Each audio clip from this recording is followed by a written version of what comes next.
What if you spent many years in school pursuing your bachelor's degree, your master's degree, and your PhD? And then you realize, after many years of a wonderful life of accomplishment, that the most important education is about your PH me, your self discovery and learning about who you are, what's your mission, and how you should do it. Today, you get to meet Dr. Pamela Ross. She is an associate professor of education at the University of Michigan Flint. She is one of the smartest people I know, and the way she talks, she spins words in ways that just make you feel so inspired. So, welcome to Boss Up Goddess, because you get to meet Dr. Pamela Ross. Welcome, Pam. Thank you. Oh, so good to be here with you. Thank you. So you went to University of Michigan for your bachelor's, then you went to Cornell University for your master's, then you got your PhD from Michigan State University, and now you work in academia as an associate professor at University of Michigan Flint. So you are flexing your intelligence in this realm of education and helping young people with their careers and their educations. Now, Pam, can you talk about that discovery of your PH me? Absolutely. So, the first thing I will say is that I discovered PhDs as an undergraduate. It's like it was the credential that you needed if you wanted to teach in higher ed. So, I just kind of kept going straight through, earning credentials. But now that I'm in my 18th year collectively as a professor, it's dawned on me that I have to be able to think more about my PH me, as you said, like what defines me as an academic, right? And I think so often with any job, you're learning on the job, you're showing up, you're doing the things that you have to do, but as a doctor of anything, you have to be able to craft your area of research passion, your area of expertise. And that's, I think, what helps to define you. So I was laughing when this term PH me came on, because I've really been on this personal quest to earn my PH me. And I'm always tickled by new movements because part of my research interest is around diversity issues. And so I'm very conscious of this new movement where people are sharing their pronouns. And so I was intrigued by that. I just noticed all the really interesting people that seem to be knowledgeable of the latest diversity initiatives are announcing pronouns. But for the record, the PH me is not a groupthink kind of gal. So the first time that people started saying he, him, his, she, Uh-huh. or I was like, me. And that was it, right?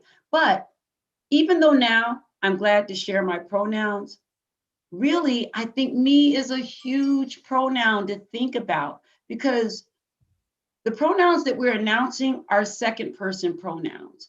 They are how other Oh, people interpret us, define us, and articulate how they perceive us from the outside in, right? right. But when you Yes. really take time to think about me, that's a pretty selfish pronoun, and rightfully so. It's you getting to decide for yourself who you are, what your boundaries are, all of that. So I've really been thinking a lot about who am I? And am I really who I say I am? And am I all that I should be? Those are those self-interrogating questions that I like to ask myself when I am on my ever continuing journey of sort of self realization and actualization. So I love it. So when you ask yourself these questions, do you sit quietly? Do you allocate time? Or is it just something that's sort of playing at the back of your mind while you're doing other stuff? And then you might have an epiphany here and there. I think that this is these questions have been playing in the back of my mind since I've known myself, right? And there are times when you choose not to hear those questions because you're too busy doing life, you're too busy being on the gerbil wheel of success, checking off boxes, so on and so forth. But then when you find those questions continuing to echo in your subconsciousness, and you see other people who you respect having similar questions on their path, you can't ignore those questions. You just can't. So hmm hmm So what have you discovered about yourself? Like, do you get these revelations where you just like, oh, this is what I'm supposed to be doing? Or, oh, I mean, you're very busy. You're a mom, a wife, you have two teenage sons, you have a robust family experience, you collect art, you're an amazing, well-rounded person with a robust life. So how do you fit all that in? well, honestly, I don't. There we go. There are days when I just feel like a hot mess, right? Like, what did I sign up for, right? And I'm like, but truthfully, um, through coming to meditation with you, Oh, yes. through monitoring some of my internal dialogue, right?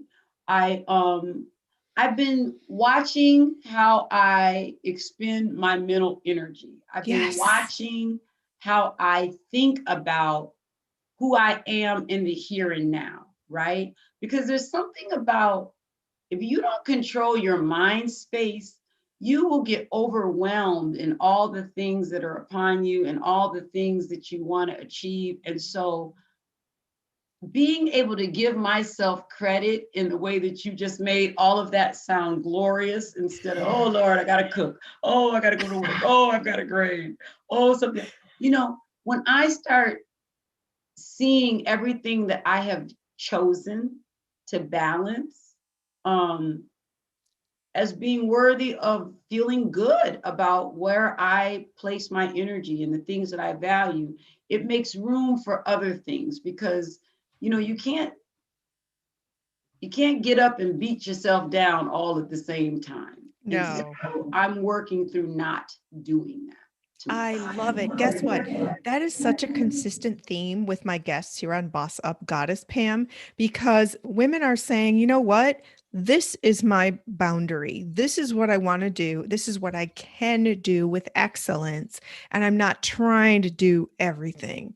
And once we set those parameters, then we're okay with it instead of always feeling behind or overwhelmed or, oh, I didn't do that or I'm late or whatever.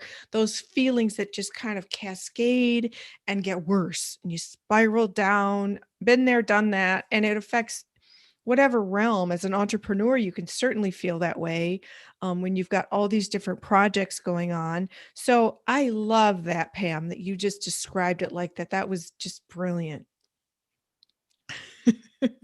It's a journey.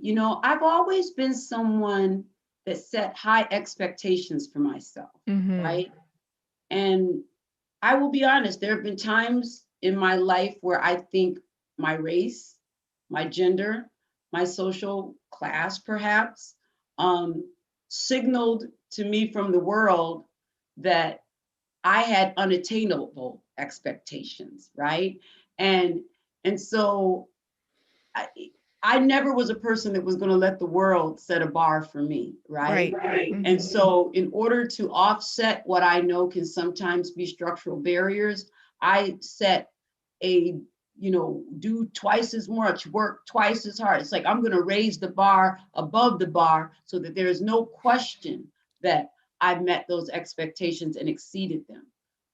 However, at a point, that can become taxing on you. Do you know what I mean? Of Yes. course, I have high expectations for myself, but I'm learning to set reasonable and attainable expectations and to give myself credit for reaching those on a lot of levels, not always setting them just outside of my reach, right? So you just have to be in this place where your expectations are reasonable relative to all the other things that you value in the wholeness of your life.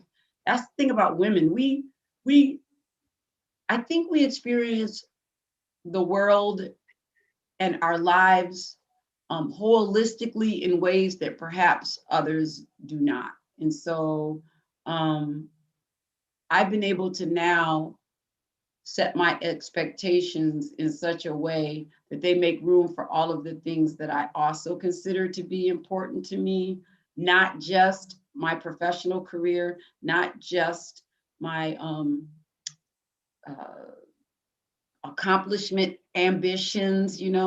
I set ambitions in all these areas that mean something to me so that I can feel good about what I'm achieving and not let it become invisible to me.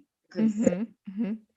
You have a brilliant way of talking about the constructs that society makes for women, for people of color, for any number of categories that we're put into. So, how do you, when you're exploring your PH me, decide, no, that template that society made for me doesn't fit? No, that preconceived life plan isn't for me. How do you decide and set your own course and your path of thinking to get there? you know, I'm actually still working through a lot of that, right? I really am. I I choose to think, how can I put it? I choose to believe in spiritual interventions rather Woo! than Yes. I choose to believe in spiritual interventions than worldly conventions, right? Ooh. And so a lot of times when I see how people play the game in order to be on the path of success, I do some of that, but I never compromise fundamentally my values of who I am as a person, right?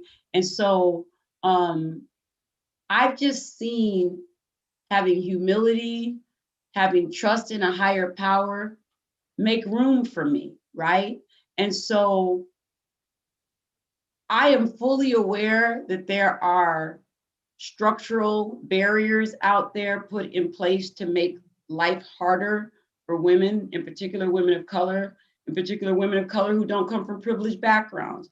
I'm a working class poor girl who has gotten to do amazing things because I chose not to let um, my circumstances dictate what I can envision in my future. And I'm not trying to say that I'm blind to the structural barriers that exist, but I don't become fixated on them because I do believe that there are spiritual forces that will break down those barriers on my behalf if I'm willing to believe and I'm willing to work hard. And I just keep that fastened in my heart, right? The problem I think sometimes is um, you can sometimes stop setting your intent because of the heaviness of all these other things that maybe become a part of your responsibilities and what have you. And so that business of taking time to set my intent and knowing what it is that I want and not letting that want come from any place other than my pure space and not um, necessarily the worldly evidence of what it means to be successful. That's my challenge. So that's where the me. I used to think that thinking being me centric was selfish. Now I'm like, oh no, this is a new gear. I got to learn how to roll in more fluidly. Ooh, a new gear. Right. It is a new gear. Yes, indeed. I think that just questioning the way things are set up and the mindset that we've had and the internal dialogue, as you called it, that we've had is just that's the first lesson in the PH Me experience because we have to become aware that we're not really happy with the way things are, the way we talk to ourselves, or the way we um, do or don't set boundaries in the world, in relationships, in the workplace, in the community. And so just questioning and saying, well, what would I like better? And then trying to figure out what that is. And it can evolve over years and seasons of our lives. So I'm excited to hear more about, how your PH Me is teaching you lessons. So like, what's a lesson that you've learned over the past year, especially during the pandemic, which was very conducive to self-reflection? So I, in preparation for this, I tried to think of me acronyms. And the first one was miraculous evolution, right? And so that miraculous evolution that you are talking about, for me, may not be the same with everyone else, but it begins with this ability to have the right conversations with yourself, right? Yes. I love talking to other people. I'm a chatty catty, and I'm always looking for things outside of myself, right? I'm always tearing myself down and expecting other people to rebuild me. And finally, I was like, uh-uh. If you can build everybody else up, you can, one, stop tearing yourself down, and you can do your own repair work. And so that's when I Ooh. started turning my attention to my mental energy. Like, what do I have rattling around in my head? And how long do I let that set up shop? You know what I mean? So even as an academic, I've earned all these degrees thinking surely one day I'm going to wake up really smart, right? And I'm going to have all this credibility. After all, I'm a PhD. I'm PhD, Pam. Got a PhD. But you work in higher ed, and everybody's got one, right? And then the way that they show how important they are with it is they have a research agenda, they publish lots of things, and they make these contributions, half of which no one knows what the hell they're talking about. But either way, it's on their Vita and it's impressive, right? And surely I want to be one of those people, but I want to be someone who is writing things that mean something to me, right? Things that are delivering a message to audiences that I want to deliver them to. And so one of the things I had to get out of my head is that I was incapable of doing the kind of research that is important, right? I had to rethink what is important research.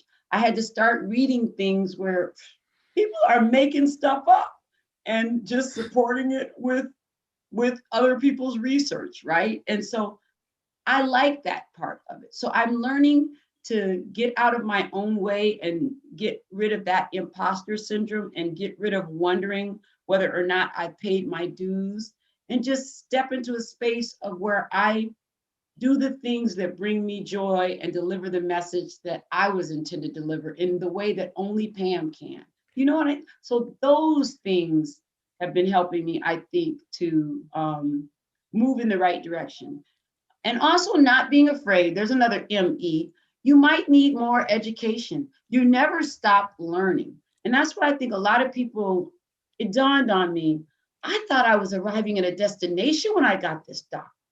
No, it was just a beginning of a lifelong journey. And that seems so obvious when all the rhetoric says, every lifelong learner, lifelong learner, lifelong learner. But really, you have to have a thirst for learning. You have to have a love for learning. And then if you're a real PhD, and I don't do fake, so that's why this is a new chapter for me, right? You're a creator of knowledge. And all of us have the ability to be creators of knowledge, whether we are PhDs or not.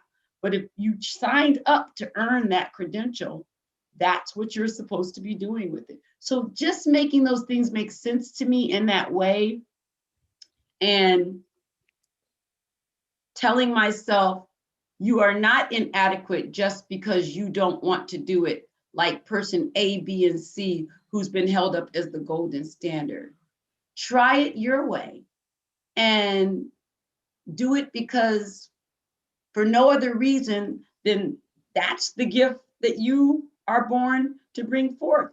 And who knows, people may like it, they may hate it, but it's yours to bring. It's your way to bring. It's your way. I started doing that once I got tenure the second time. I just stopped teaching my classes in the ways that I thought my students wanted me. I just started making up stuff. I was like, I'm having fun. And that's one of my other MEs, more enjoyment. Woo! More Yes. enjoyment. Yes, yes, yes. We need that so much. Life is too long not to be having fun. Life is too long to not be having fun. It's Oh. true. Oh my goodness. I love it. I love so all of that is the epitome of bossing up to be the goddess that you're meant to be in mind, body, and spirit, doing positive and powerful things in the world your way, not the way somebody else says, not the way you're expected to, your way. It just takes a minute or several years or decades for us to figure that out. And once we do, like I've had some revelations this weekend that are just mind blowing. And they're things I've struggled with for decades. And it's really wild. It's like, what? So when you finally, like, for example, when you said, me is not selfish, because when people talk about self care, they always feel, oh, it's not selfish. No, if you're your best and you understand yourself the best, you can be the best, most brilliant scholar for people everywhere. I amen. I don't know how to say it. You said it. And it's amazing to me though. I want to go back to the me one more time. We talk about being a boss, right? Like some people may think being a boss is about being a boss over others or being a boss in this or being a boss. If I'm not the boss of anybody else, I'm going to be the boss of me. And Yes. that's the awakening that I'm coming into. Mhm. We are such powerhouses, all of us, but you've got to be the boss of you. And for whatever reason, women are socialized to relinquish so much of their personal power. It just almost is this thing where you think it's a part of being a woman when really not so much. You all of the things you said about setting your boundaries, setting your intent, bossing up, those are choices that you have to consciously make in order to live your dreams. And so when I listened to the little voice inside my head that I've had ever since I was a little girl, I knew I was a boss. Yes. And I say that out loud to you, but I'm ashamed to say that you'll have it in there and you'll work and you'll work and you'll work and you'll work towards it. But somehow the world beats it out of you a little bit. And then you have to rediscover your little inner boss who was just fearless, right? Nobody had told them that there was a way to be the boss. They just were doing themselves, right? And I just want to get back to her, really. Only she's a lot smarter and a lot wiser and a lot kinder from the years of experience. But she was fearless. Nobody had planted seeds of doubt in her. I love that word, fearless. Can you talk about how fear can be such a detriment to all of the above that we just discussed? And when we face that fear and just say, get out of my way, that's when the magic happens. Do you agree with that, Pam? I do. And so um, you have to really, like, I've been trying to understand like why we're driven by fear, right? Like there are times when I motivated myself with fear of failure to keep going to school. Oh goodness, if I don't come home with this doctorate degree, what will they say, right? They wouldn't have said anything. I already had 2 degrees behind me, but there was this fear of letting people down sometimes. Mm. Or oh goodness, I've got the degree. What if they figure out I don't know everything in the whole world, right? And you just start realizing that your fears are really just this, how they say false evidence appearing real? That's Yes. an acronym. But the reality is they are not, they are as real as you let them be, right? So when I think about some of the things that have stopped me from trying things, this whole imposter syndrome that they say academics have. Truth is, there's really nothing that I have fearlessly tried to do that I haven't been able to accomplish, or failed my way forward, right? But if Mm. you don't get out the gates, if you don't get past your fears, then you're just stuck. You're just stagnant. And Hmm. and so the fear, I don't know, I've just been chasing it out of my mentality anymore. I'm like, you know what? If they think I'm stupid, oh well. I just been a person that I'm gonna know 20 years from now. I know I'm not stupid. And if I presented myself as such, or if that's their perception of me, you know, why would I even torture myself with that worry, right? No, because you're brilliant. No, I've literally seen the way people respond to you, and they literally just close their mouth and listen when you're talking about something. It's amazing to observe, Pam, because you have a perspective and a way of like explaining things that just open our minds, our hearts, our souls. And that's why I just love you so much, because of you're just so unique in that you have this way of opening people up, and that's why you're in education, obviously. You know what? You always honor me when you say that, because you've been such a blessing to me. You are just so sharp on so many fronts. And so when Elizabeth says Pam says something that's halfway intelligent and like, well, all righty then. But I will say this, if I were to be honest, something that I discovered years ago, right? That keeps me wanting to be in education. And it's connected to, I think you call it universal intelligence, right? Uh-huh. Yeah. And that's the closest string of words to what it feels like to me. There are times when I want to share something or teach something or explain something, and it comes from a space in me that it's me, but it's coming through me from Yes. someplace else. Mhm. And that feeling of being able to deliver something from somewhere beyond you, when you are tapped into that universal intelligence, that spark of genius and creativity, man, that is the coolest thing. And so I've come to realize that, I didn't get a PhD to be all stuffy. But there's a difference between humility and not stepping into your power, right?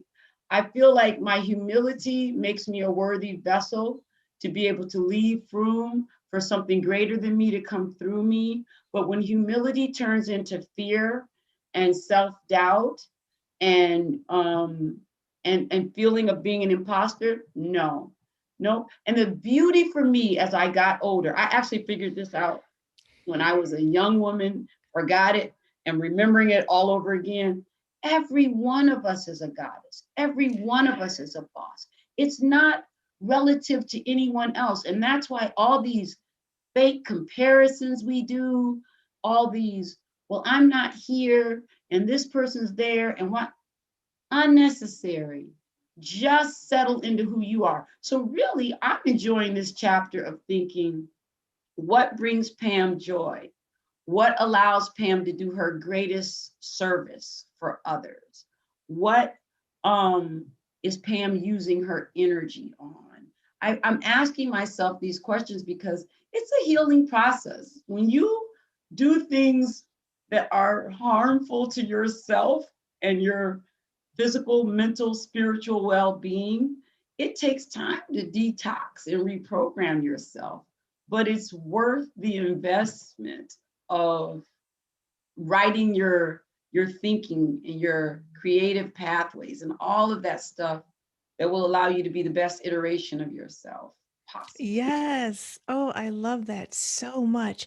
So, for those younger women watching, what's your advice for them to learn what we took a minute to learn, but you were cognizant of it at a younger age, but I wasn't. So, what's your advice for younger women to start earning their PhD earlier? You know, I just tried to give this advice to a young lady at the beauty shop because she is a beautiful little 9-year-old. I'm like, maybe no, she's not 9, she's in the 6th grade. And what I wanted her to know is I've been watching her for years, and she's just full of confidence, full of light, right? And now she's at that age where she's blossoming, right? She's got a little pudginess on her. And I know how mean kids can be at that age where you're going through developmental changes. No, because I went through that. They will they will beat the light out of you, right? Or they will, what I tried to share with her is they will turn you into someone that can beat the snot out of them, right? But either way, you're changed if you're responding to other people trying to box you into a space that's not you. So what I was trying to say to her is, I see your light. I see your amazingness. Keep letting your light shine and don't let anybody throw a shade on your light. And she just was like, okay. Who is this old Oh, crazy lady talking to me? But I feel like we have to encourage young people to just have that spark of confidence and joy and self-assuredness and fearlessness and fierceness. That's important for us to see in our girls and celebrate with them. So, beautiful, beautiful. I love that you did that today. And she's always going to remember that. I hope so, because when I truly think about the shoulders that I stand on, it makes me emotional, right? Mhm. Because a lot of times we choose to relive the hurt stories, right? The things that people, I mean, I can remember things that people said about my forehead when I was 9 years old, right? But why wouldn't I choose to think about all the people who lifted me up and said, you're going to be something, there's something special about you. And I'll be honest, those are the people that I took away with me to the University of Michigan that kept me alive while that institution beat the snot out of me. So to have been able to carry that forward and now be living a dream that I couldn't have imagined, like being a professor in the Michigan brand, it just lets you know that there are no impossible dreams when you have people rooting you on and when you believe in yourself and you have that right dialogue running in your head about what you're capable of. So I don't ever want that child like expectation to be beaten out of me. Even though I'm in a different chapter in my life, I want to still have that belief in magic, because as I've gotten older, I have more evidence that the magic is real than ever before. So Beautiful. I love that so much. I needed to hear that so much. That's beautiful. Thank you. thank So, you. you're welcome. So, what does it mean to you to boss up, goddess? You know,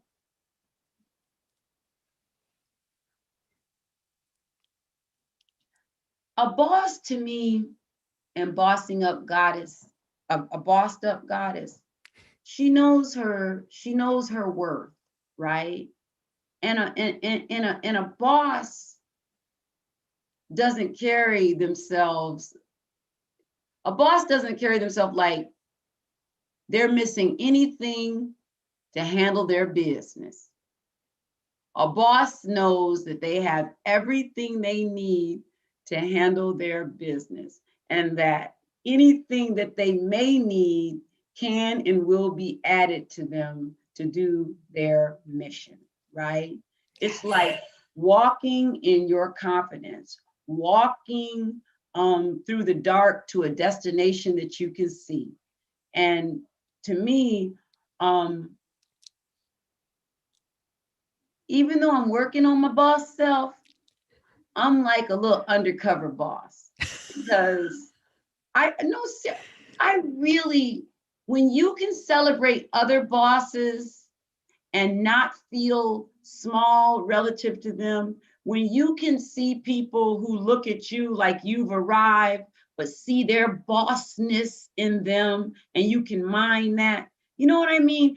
That to me is being a boss. Everybody can be a boss. And so I feel like it's just like not living a life where you act like you are lacking anything, and not faking it.